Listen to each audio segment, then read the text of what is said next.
Kali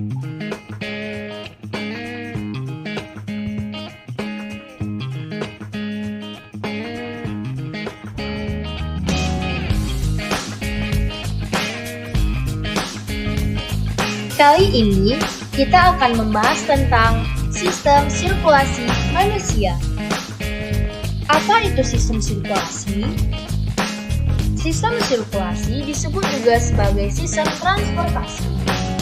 Sistem sirkulasi adalah suatu sistem transportasi yang mengedarkan sari-sari makanan dan oksigen ke jaringan-jaringan tubuh, mengembalikan karbon dioksida ke paru-paru, zat sisa metabolisme ke ginjal, dan mengedarkan hormon untuk kelangsungan hidup sel tubuh.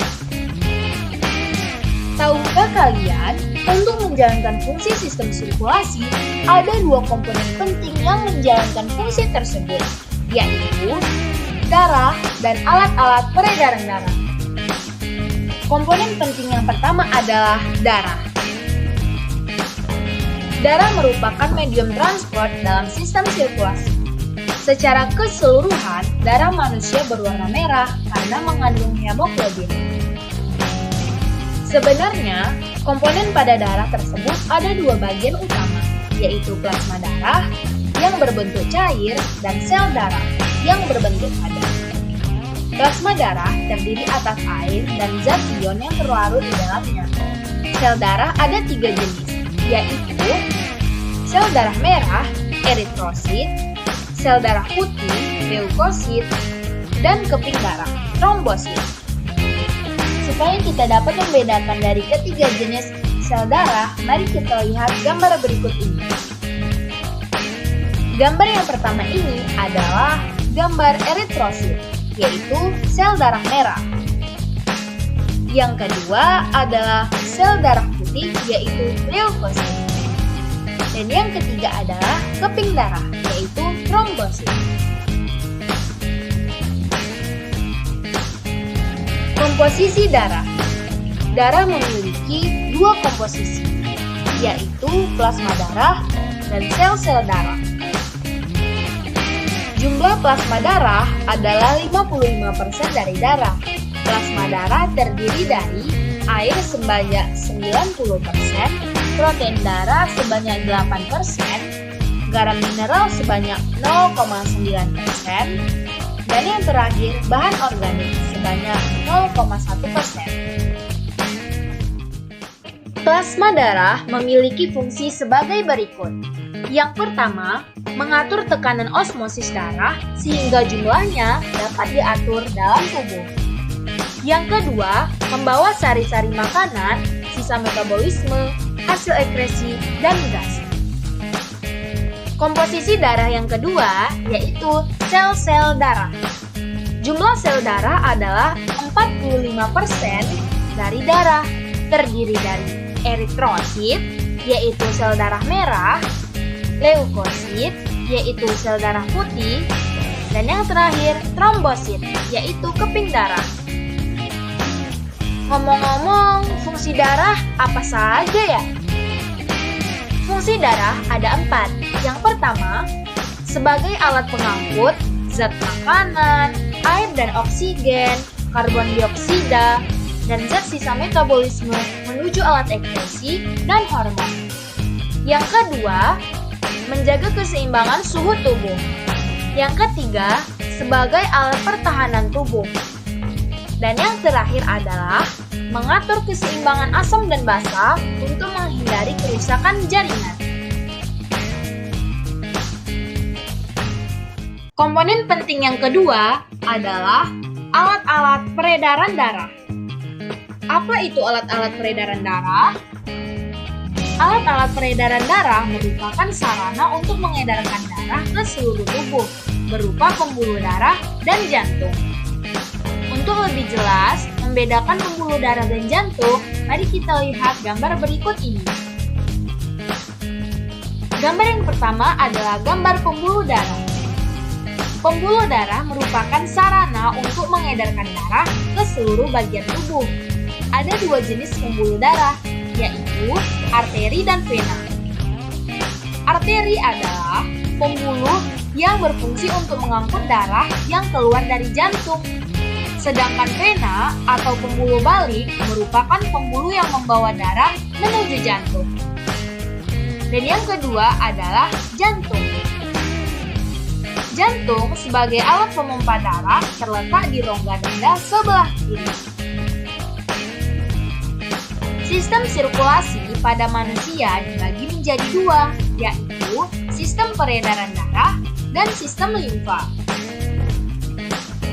Yang pertama, kita akan membahas tentang sistem peredaran darah. Apa itu sistem peredaran darah?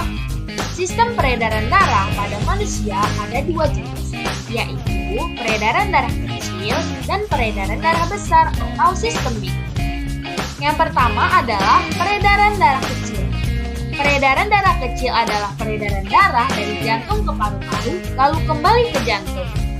Yang kedua adalah peredaran darah besar atau sistemik adalah peredaran darah dari jantung ke seluruh tubuh lalu kembali ke jantung.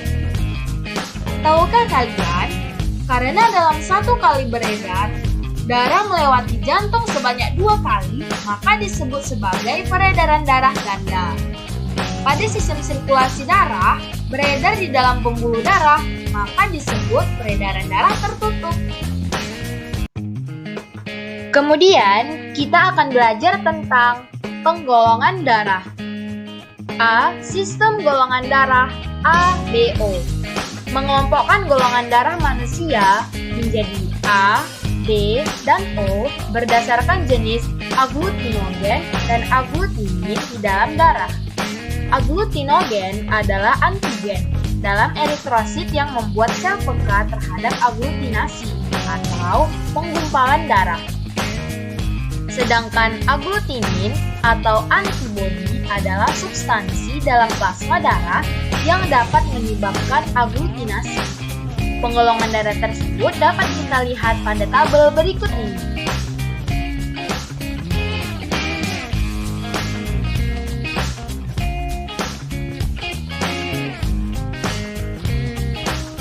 Kemudian kita akan membahas tentang sistem Rhesus atau yang disingkat dengan RH. Sistem Rhesus dibagi menjadi 2, yaitu yang pertama, golongan darah Rhesus positif dan golongan darah Rhesus negatif. Golongan darah Rhesus positif dalam eritrositnya mengandung antigen Rhesus. Pada plasmanya tidak dibentuk antibodi terhadap antigen Rhesus. Sedangkan golongan darah Rhesus negatif dalam eritrositnya tidak mengandung antigen Rhesus. Pada plasmanya dapat dibentuk antibodi terhadap antigen Rhesus. Kemudian kita akan membahas tentang transfusi darah. Apa yang dimaksud dengan transfusi darah? Transfusi darah adalah pemberian darah dari seseorang yang disebut donor kepada seseorang yang membutuhkan darah yang disebut resipien. Dalam transfusi darah perlu diperhatikan jenis agglutinogen dari darah donor dalam eritrositnya. Sedangkan pada resipien perlu diperhatikan macam agglutinin di dalam plasma darahnya. Apa itu sistem limfa? Sistem limfa disebut juga getah bening, yang dimana limfa merupakan cairan tubuh yang tak kalah penting dari darah. Ciri-ciri sistem pembuluh limfa antara lain: sistem limfa berasal dari darah yang keluar dari pembuluh darah. Cairan limfa berwarna kuning keputih-putihan menyerupai putih susu. Limfa hanya tersusun oleh satu sel yang disebut limfosit. Sistem limfatik terdiri dari kelenjar dan pembuluh yang bekerja sama untuk mengalirkan cairan getah bening ke sistem peredaran darah. Sistem limfatik termasuk bagian utama dalam sistem kekebalan tubuh.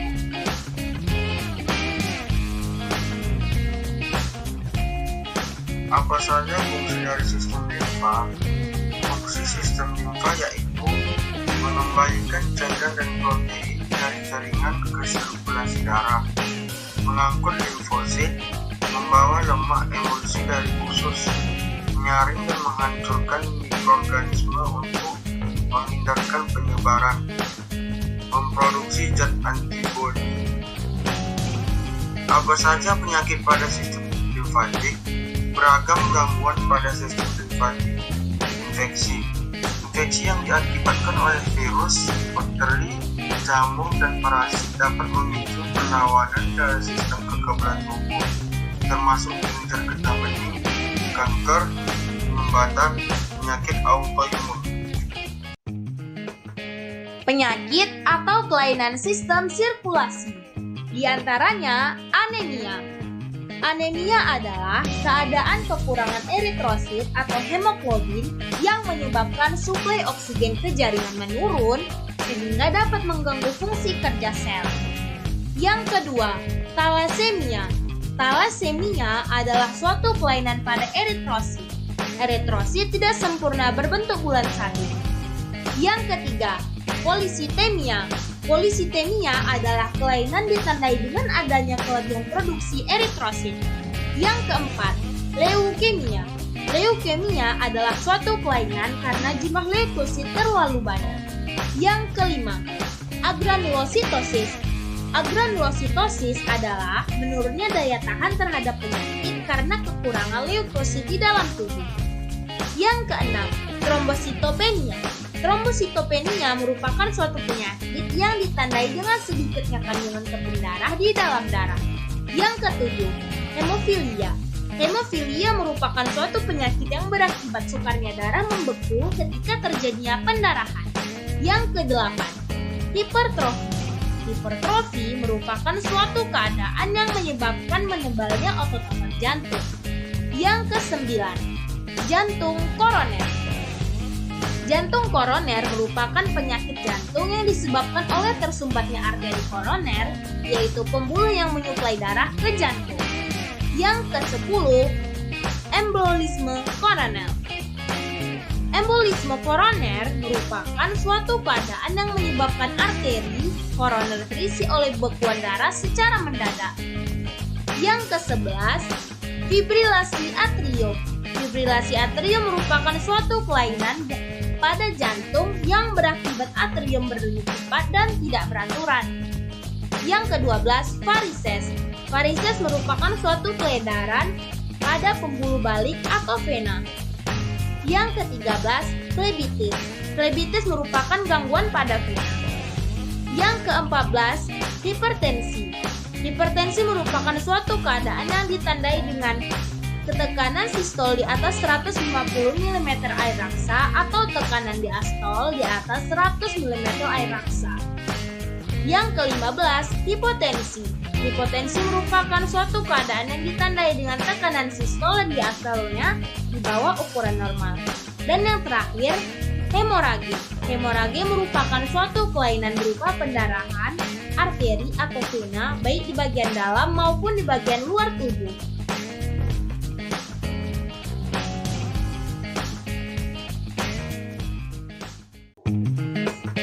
Semoga dengan menonton video pembelajaran yang kami buat ini, kita semua dapat dengan mudah memahami tentang sistem sirkulasi.